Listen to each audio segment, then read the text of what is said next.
All right, so we got that midterm on Wednesday. Okay. So that's coming up. So the stuff that could be on here would be that Hooke's law. What Hooke's law does is it takes stress and turns it into strain in 2D, and then vice versa. You just have to know the material properties to do that. So that's just kind of a formula, you know, a couple formulas that you run there. That's 41, 42, 46, those formulas there. All right, then the next thing is the plane strain stuff. So we looked at strain and deformation. So if you have strain, if you multiply it by the length, you should be able to come up with deformation, right? So, and quite often, you know, we might use it in this way, that the final length is what? The strain times it is the original length times 1 plus epsilon, right? We've done a little bit of that. Strains on given elements and planes, we've got epsilon x1.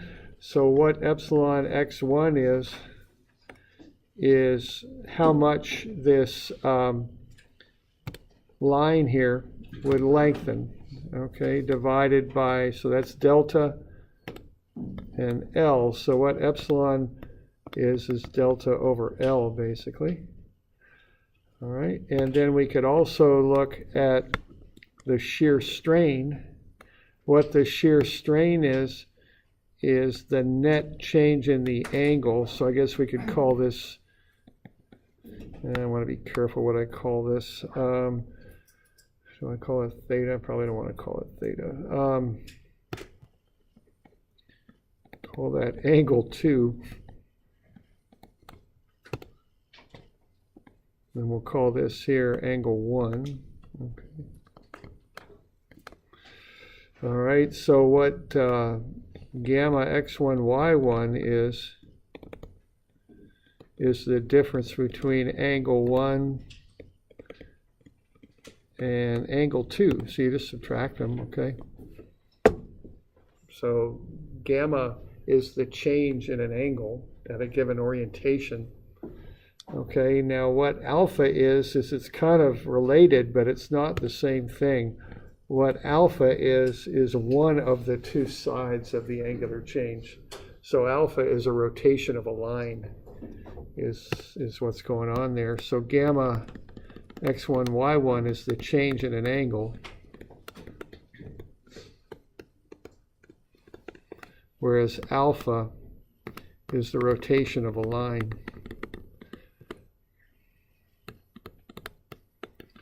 All right, so we're good with that distinction there? Okay. And then we looked at doing strain sketches. We did the schematic ones like problem 231. We looked at a rectangular plate with a reference point in the lower left, and then looking at how that would change shape. That was 221B, and then we looked at a circular problem too, where we defined the center of the circle as being the reference point. Okay. So those are the different kinds of strain sketches we looked at. All right, so that's just a little bit there on strain, okay.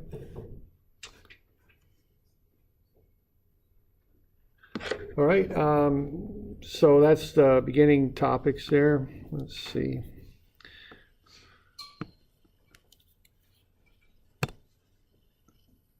There we go, so it's minus. All right, we looked at biaxial strain too, where we looked at, you know, angular changes at different angles in a biaxial element there. Okay, so we looked at that as well. All right, we looked at pressure vessels, hoop and axial stress. Hoop splits the tank in half the long way. Axial tries to tear the ends off the tank. The hoop and the axial stresses are the principal stresses, and then from there you can go into biaxial stresses and strains. So your sigma x and sigma y are the hoop and the axial stresses. Which one is which depends on how the tank's oriented. Tau xy on a pressure vessel is 0. Once you know that, you can figure out the biaxial stuff on a pressure vessel. And then we looked at torsion. The main things we looked at with torsion are shear and twist angle. Okay, those are the two main parameters you look at. Then we looked at some variations on this with multiple torsions. You can kind of work your way through a shaft and find twists in there as you work your way through. You can do the biaxial stuff with torsion as well. That was on equation 97 and 96. Those are kind of special formulas because the sigma x and sigma 1 on a torsion shaft are theoretically 0. Okay, so you end up with some simplified biaxial equations. On account of that, those are equations 96 and 97. We looked at power transmission, where the power is the torsion times the angular speed, which is omega. And then we looked at indeterminate torsion, where you have a shaft attached to two supports, one at either end, apply a torsion somewhere in between the two, and you can figure out the reactive torsions, basically. Okay. So that's the list of stuff.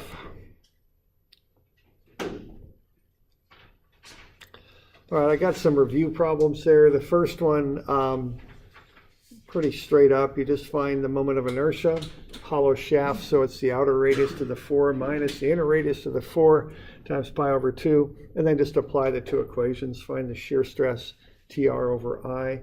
Find the angle, TL over IG. The angle comes out in radians. So, any questions on that? That one's pretty straight up, I think. I don't know. Are there questions on that?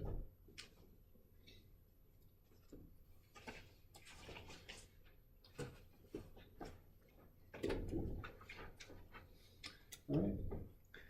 Now the next one is a little bit more advanced. It kind of uses some of the ideas of indeterminate torsion. So this next one here, what you're given is the shear stress in BC. It's 40 megapascals.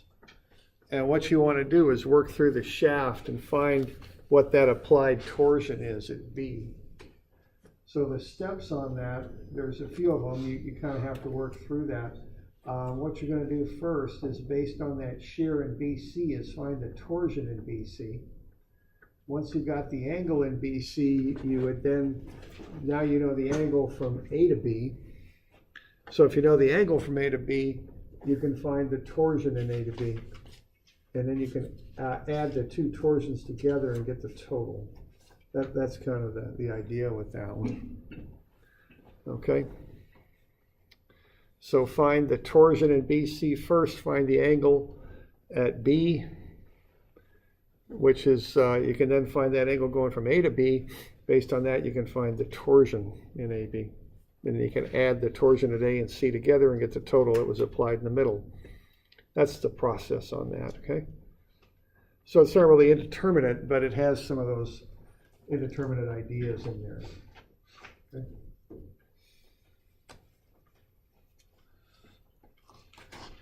All right, so there you go. So we can get the moment of inertia, pi r to the 4, pi over 2 r to the 4, 1.27 times 10 to the minus 6.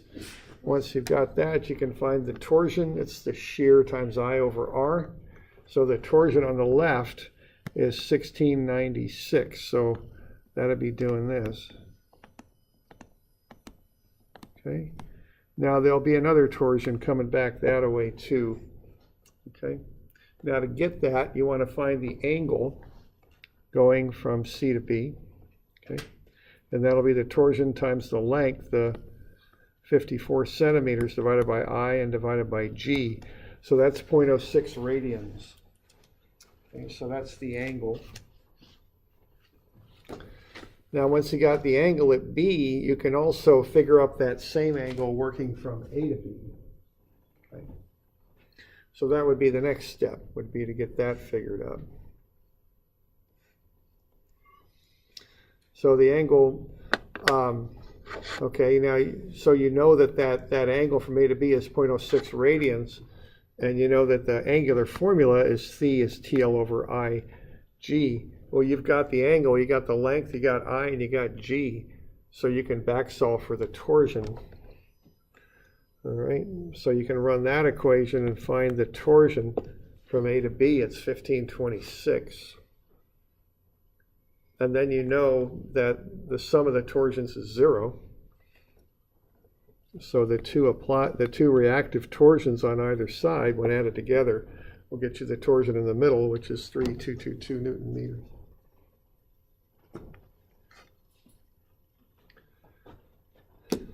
We got any questions on that deal, the process of doing it, and any of that? Okay. All right. So that's that one.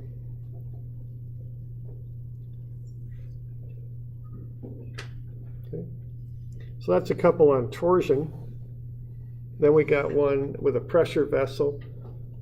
We got the pressure inside the vessel is 4,800 pascals. Pascal is a Newton per meter squared. Find the tensile stress in the vessel wall acting in the X and Y directions, and find the tensile stress on plane AA. All right, so what you want to do there is find the hoop and the axial, PR over T. So P is the internal pressure. R is the radius of the tank, which is 1.5 of 1.2 meters. It's 0.6. And then you put in the wall thickness.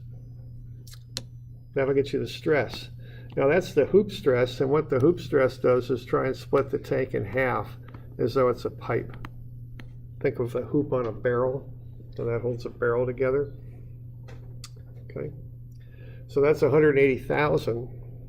Now the axial is half the hoop, so that's 90,000. So that's going in the X direction. So what you got going on there is a biaxial element with the stress is shown on it. The shear is 0. So if you want to find the stress on that plane AA, you take the angle to it, but not the angle given. The angle given is 20. But you want to come from the stress reference plane, which is right there. So that's going to be 90 plus 20 is 110. So you're going to plug 110 into that formula. That last term zeroes out because the shear is 0. And then you can just run those numbers and you can come up with the stress on that plane, 196,500 newtons per meter squared.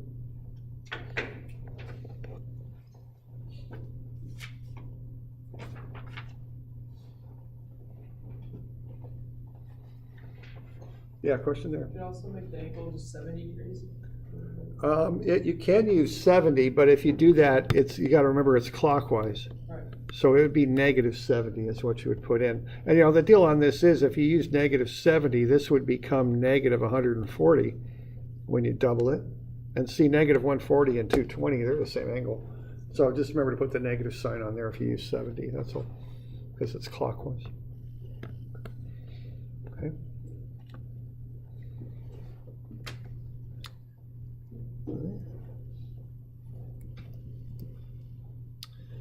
All right, so then we've got this thing here. So we've got some strains on this. We've got there. Do you have 200 micro on there? Is that what y'all got? Okay, because I got some different versions of this floating around. Or do you got 0.02? I can't remember. 200 times 10 to the minus 6? All right. There we go. So, all right, so this is a biaxial strain problem here. And we're looking at what's going on at that 67-degree angle. So the first thing I would do would be to look at this dimension sketch and get the strains in the X and Y direction. So the thing's getting longer by 200 times 10 to the minus 6. That's in the X direction. In the Y direction, it's getting shorter by 500 times 10 to the minus 6. So that's negative 500. The lower left-hand angle is getting bigger. And see, that's shown all on one side of the element. So there's the amount it's getting bigger by. So a bigger angle in the lower left-hand corner means negative shear strain. So that's negative 300. So if you want to know what's going on at 67 degrees, you just plug all this stuff into this equation here. Okay. And what you find is the net strain in that direction is negative 501 times 10 to the minus 6. So what you would do then to find the final length would be to take the original length, which is 2 centimeters, and then multiply it by 1 plus the strain. Now the strain is negative, so that's 1 minus 0.000501. So that comes out to be that number right there, just not much different than 2 centimeters.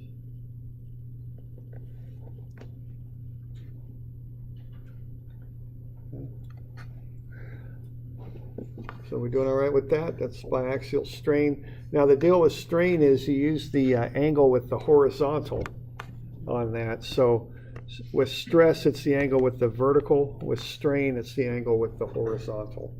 It has to do with the dimensions. It actually does all kind of work out, because if you look at this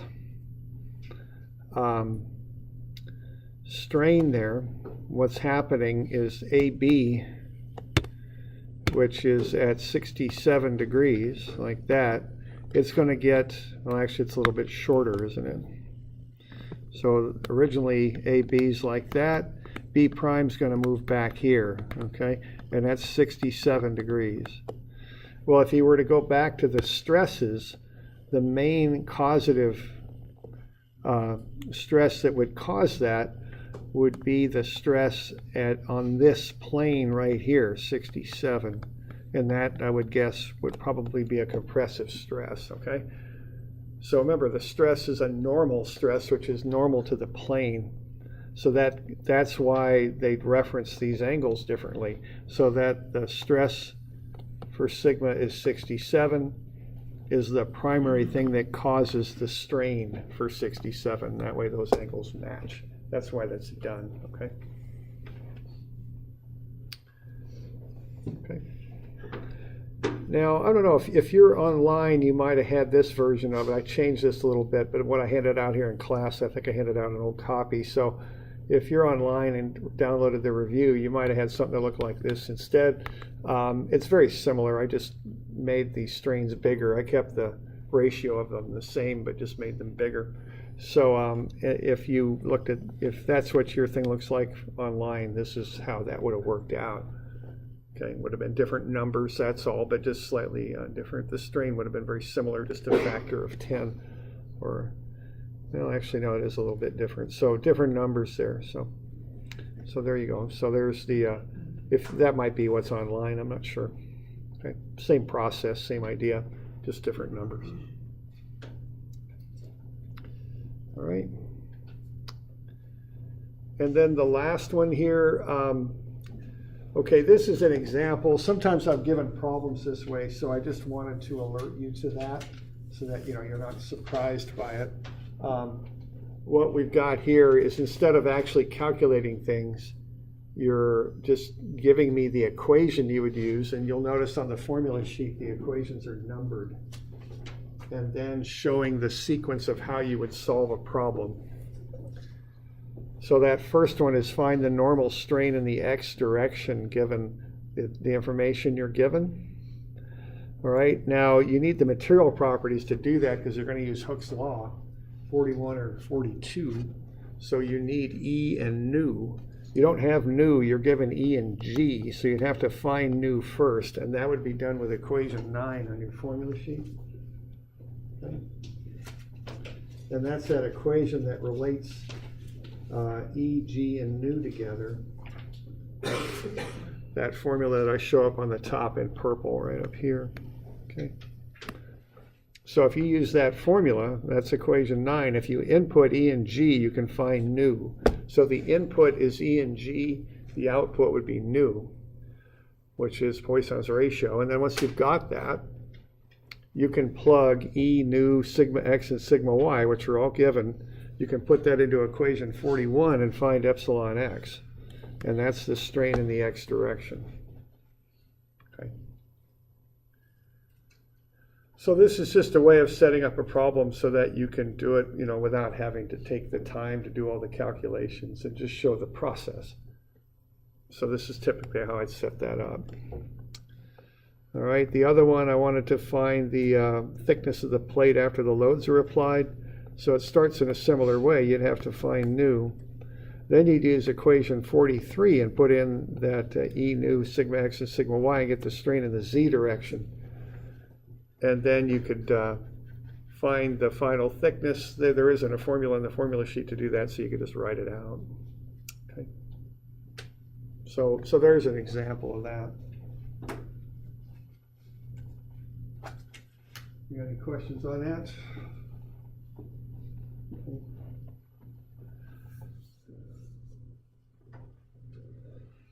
All right, so the deal with this is what you're gonna, have a look at this thing, just be sure you get those, but look at the homework and look at the stuff we did in class. These are just some old test questions I pulled up, but again, be sure you're going over all your homework and the stuff we did in class, and see what you can just go over that stuff. Okay. All right. Other questions on that? Okay, yeah.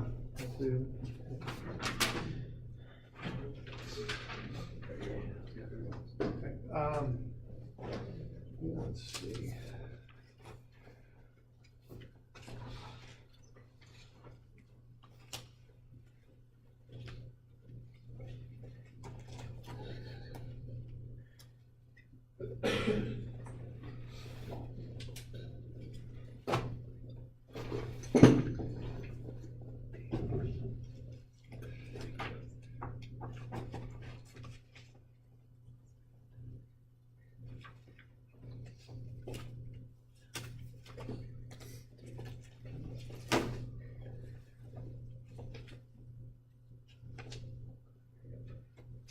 Do that right after class. That's fine. I can print it off online if it's online. It is. Yeah, don't worry about it then. Everybody doing all right? Other questions? All right.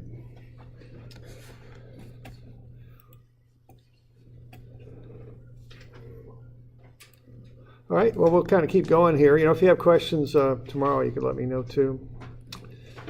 Let's have a look at some more of this shear and moment stuff.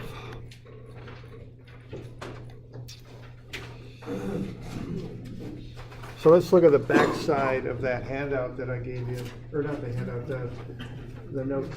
So the second page, we're getting a little bit more advanced problems here on this stuff.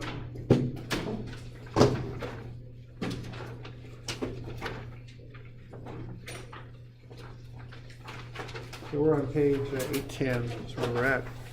Looks like this. So this first one here, we have a couple that's applied. And what the couple does is it changes the reactions. If you have that twist in there, it pushes the left side of that beam down into the support, so that reaction goes up, is what it does. So you end up with a higher reaction on this side. It's 24, and then 12 on the right, okay? And so we got 3 kips per foot, and then a 72 kip foot couple. So what that does is it takes that diagram and skews it. It kind of makes it higher on the right and shorter on, higher on the left and shorter on the right. Okay, now you got this couple right here that you have to account for too. Now notice, other than the reactions, it really doesn't directly affect the shear diagram. It does affect the reactions, and that affects the shear diagram, but it doesn't have a direct effect on the shear diagram because it's a couple. Okay, it's a concentrated moment. So just like before, what we would want to do would be to come up with the area of that load diagram there. So that's got 3 kips per foot over a 12-foot span. So that's 36 would be the total area of that. Negative 36 because those arrows are down. All right, so once we've got that, we can now draw up the shear diagram.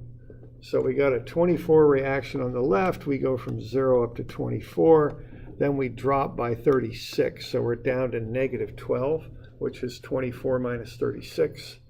And then we've got a reaction of 12 that pushes it back up to 0.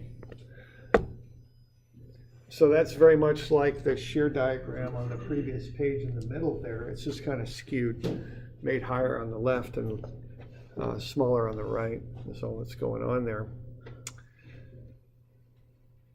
Okay, the slope of that diagram would be constant, equal to the value of the distributed load. So it's -3, and it holds -3 all the way across. So that's a straight line. Okay. And you can kind of see the progression here as you're doing this. I mean, really what we're doing is graphical integration. This is a zero order curve. It's just a straight line. This is first order, which is a sloped line. And this is second order. That's a parabola. Okay. So this is x to the 0, x to the 1, x squared is kind of what's going on there as you integrate your way down. Okay. All right, we could also figure out where we hit 0 over here because we're at 24 and we're dropping at a rate of 3 kips per foot. So 24 over 3 gets you 8 feet. That's where you zero out. Okay, so there's the diagram. All right, now we can take that on down to the moment diagram. The one thing we're going to want to notice here is we're going to have to figure up an area to the left of that line and an area to the right because this couple is at 5 feet over. What that couple's going to do is it's going to cause an immediate change in the moment diagram. So we're going to want an area to the left of that. Okay, so that's going to be a trapezoid. And we're going to want to find the value of that trapezoid, the height right there. So we're at 24 and we're dropping at a slope of 3 and we're running 5. So that'll be 24 minus 15 is 9. So that's where that number comes from. That's why I know we're at 9 kips, 5 feet over. Okay. So once we've got that, we want to find the areas under the shear diagram. We got a trapezoid to the left and then 2 triangles. So we just want to find those areas. So the area of the trapezoid is the average height, 24 plus 9 over 2 times the span there of 5 feet. That's 82.5. Then we got the area of the next triangle. It's 1/2 times 9 times 3. It's 13.5. And then we got the area of the triangle on the right. It's -24, 1/2 times -12 times 4. Okay, so you want those 3 areas is what you want.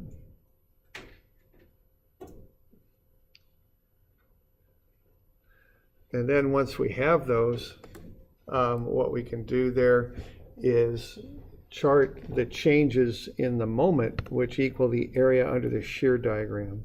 So these things always start off at 0, and then we go up to 82.5, 5 feet over. Now what happens then is you get a drop in the shear diagram right then and there because you've got a couple of 72 applied there.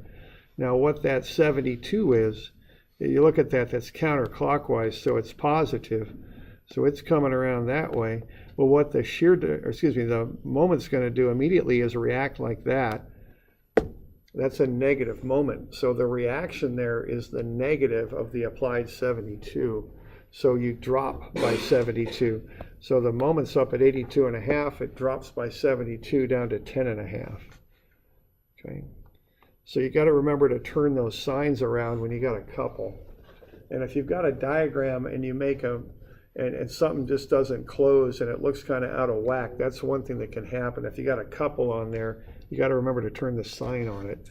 You'll notice that had we gone up by mistake here, that, you know, this thing never would have closed. It just would have done that and never got back down to 0. So, you know, just be aware of that. If you're having closure problems on a moment diagram, if you got a couple in there, that's one possibility of why that's happening. Okay. All right, and then we've got this next little area here is 13.5. That's a positive. That's the area of the triangle right there. So that's going to take you up to 24. That's 10.5 plus 13.5. Okay, and that gets you up to 24. And then that last area then is -24, so that'll bring you down to 0. Okay. So what we have there is just a parabolic moment diagram, kind of like that one on the previous page, 800 in the middle there. But there's a jump in there. You've kind of have that discontinuity on account of that applied moment. Okay.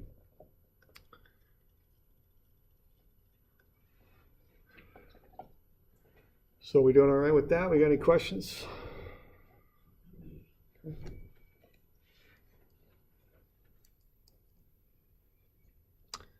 Okay. The last thing you can look on that are the slopes. Okay. And the slopes go from 24 positive to positive 9 up to 0 and then back to a negative 12. So that gets you that concave down shape. Okay, that's where that's coming from, are the slopes. Okay. So there's an example of an applied couple.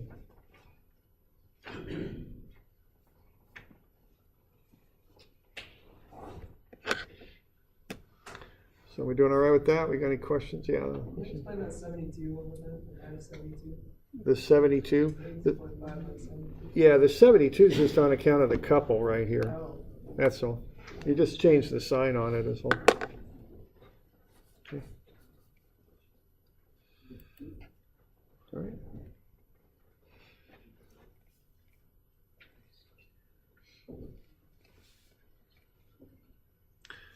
All right, now another time when you get an applied couple is when you have a cantilever. So that's the next one. It's a cantilever beam with an upward load on it, so a little bit unorthodox, but that's what we got. So we're going to have a downward reaction and then a couple reaction. So what's happening here is this applied couple is going to pull it around like this. The couple reaction will come around the other way to react to that, okay? So, just the drill on this stuff is you're going to want to find the area under the load diagram. Now that's going to be a positive area because those arrows are pointing up. So 8 kip per foot times 6 feet is 48. And once you've got that, you can get to the shear diagram. You start at 0, and then you go up by 48. That's equal to this area right here. And that's over the first 6 feet. The slope of the moment diagram is equal to the value of the load. So that's positive 8. It's 8 along the entire 6 feet, so it's a straight line. And then once you hit that point there at the end of that distributed load, nothing changes, so you just hold it a slope of 0. Get over here to 48, and then you've got a downward reaction that pulls you back down to 0. Okay, so that's how you get to that shear diagram. Okay, so 0 in a straight line up to 48, then it holds at 48 till you get to the wall, then the 48 at the wall pushes it back down to 0. Okay. All right. And then the thing to do there is to find the area under the shear diagram. So the first one's a triangle, 1/2 by 48 by 6 is 144. And then the next one's just a rectangle, 48 by 6 is 288. So that's going to get you down to that moment diagram there. You start at 0, like you always do, and then you increase up to 144. Now the slope changes as you do that. The slope is equal to the value of the load. So the load is 0 on the left, and then the slope is 48 on the right. So you get a concave up pattern there because that slope's increasing as you go to the right. Then the slope holds at that value for this next area of 288. That gets you to 432. And then that couple that's applied there, see, that's a counterclockwise couple, the reactive couple, which is positive. So that creates a negative change in your moment diagram. So you're at 432, you take away that couple, and that brings you down to 0, which that's where it ought to be, at 0. Okay.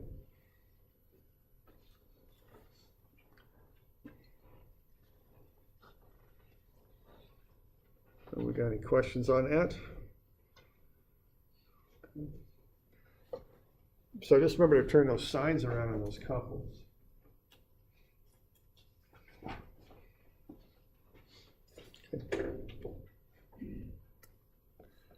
Right, the next one's the trickiest because what you got, you see on all the ones previous, either you didn't have a distributed load or it was just a straight line horizontal distributed load. But now we got a triangular load. Okay, so what's going to happen here, see this is x to the 1 plus a constant. Well, now when you integrate that, you're going to get y is x squared, and there might be a there might be a coefficient out in front of that too. So that's a parabolic shear diagram. And then once you get to the next bit, you're going to end up with a cubic, okay? So it's going to be something like that. I don't know. There might be some other terms in there, but that's the idea. As you integrate, the power in your exponents goes up and up one at a time. All right, so this starts off easy enough. You just get the area under the triangular load, height of 36 and a base of 9, triangle, so it's 1/2 and it's negative, of course, so that's negative 162. We got those reactions of 81 and 81 on either side. Okay, so what's going to happen then on that shear diagram is you're going to kick up by 81. So you go from 0 to 81 on account of the reaction. For 3 feet, nothing happens, and then you've got this area of negative 162, so that takes you down. You've got a slope that's getting more and more negative, because remember those arrows are down, so that's negative there. So you start at 0, and then you get to a negative 36 for the slope, and then you just kind of stop there, then nothing changes for the next 6 feet, so you're still at negative 81, then that reaction pushes you back to 0. Okay? So 81 on either side, nice kind of rectangular thing there. Then you get that change in shear on account of that triangular load. Okay. Now after that is when things get maybe a little bit tricky, because what we need to do is we got to find the area under that shear diagram to find the change in moment. And see, we got a 0 point in there, so we're going to have to break this thing up into 2 pieces like that. Okay, and we got to figure out where they 0 so we can find the areas. So what we got to do. So that's going to get a little bit more involved. Why don't you have a look? Do you have page 811 in your book? I hope you do. If you don't, there might be a couple of that don't. If you don't, let me know. And I've got some copies if you don't have 811. Anybody got that? Anybody not have it? You got an older, okay, good. Anybody, if you got an older edition of the packet, you may not have it, so this is 811 is what it is. Okay, we're good. All right, so here's how this is going to go. See, this isn't a nice little straight line, so we got to do a little bit more to figure this out. So to find the equation of that curved line, we got to use the fact that the change in shear is equal to the area under the load diagram. That's the key fact, and that allows you to develop an equation that you can use. All right, so the change in shear is the area under the load diagram. So what's happening here is you're going to negative 36 over a run of 9 on that load diagram. So the slope of that is negative 4. Keep in mind that that's a little deceptive. It's drawn up, even though the arrows are down, so those are negatives. So that slope is minus 4. So as you work your way across this triangle, you get littler triangles that have a ratio of a base of b and a height of negative 4b. Okay. Now I'm using b instead of x because b, I can zero b out right there, whereas x traditionally kind of zeroes out over here. So I don't use x because then I got to throw in a factor of 3 in there and it kind of complicates the equation. So I'll just use b and just kind of stick it right there on the left, okay, of the triangle. So I got b to negative 4b for that triangle as I'm working my way across. So the area is 1/2 times b times negative 4b. It's negative 2b squared. That's the area of that triangle as I'm working my way across. All right, now that's the change in shear. my shear starts at 81, so the value of this curved line as I'm heading down is where I start, which is 81 minus that area of the triangle as I work my way across. So that's 81 minus 2b squared, okay? So what I want to do here first is figure out where that zeroes out. So I'm just going to set that equal to 0. So 81 minus 2b squared is 0. So 81 is equal to 2b squared, and I can solve for b. It's 6.364. That's the value of b where this thing zeroes out. Well, x is 3 more than b. So if I add 3 to that, I'll get the x value where the thing zeroes out. Okay. So that's where I'm figuring out where that thing zeroes out. I got to know that so I can figure up these areas. Okay. Now I got the equation for that line. It's just the starting value, 81 minus 2b squared. So if I want to know those areas, I got to integrate, don't I? Oh goodness. Okay, so what I'm going to do, I'm going to integrate that function, 81 minus 2b squared, and I'm going to integrate it from 0 to 6.364, where it zeroes out. That's going to get me this area 1. Okay. So I just integrate that. So the integral of 81 minus 2b squared is 81b minus 2b cubed over 3. Plug in the limits, and I get area 1, 343.7. And then I can integrate it a second time to get area 2, right there. So I'll integrate it a second time from where that thing zeroes out, 6.364 up to 9. And I'll get negative 100.7. Okay. So that's what happens when I integrate that thing. It's called a parabolic spandrel, I think, or something like that. And I'm getting those two areas, 1 and 2. So you have to integrate that because it's not linear. It's a curve, okay? And I'm setting b equals 0 over here where the curve starts, just because that simplifies my calculations a bit.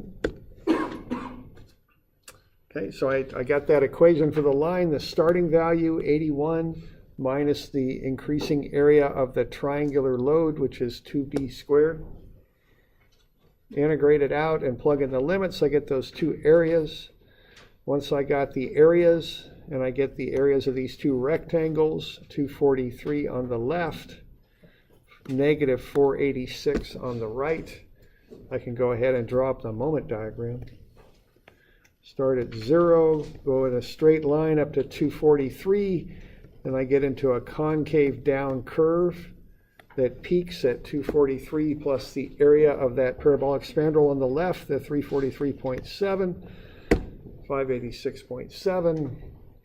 Then the area drops by the area of the parabolic shape to the right there, negative 100.7. It's at 46.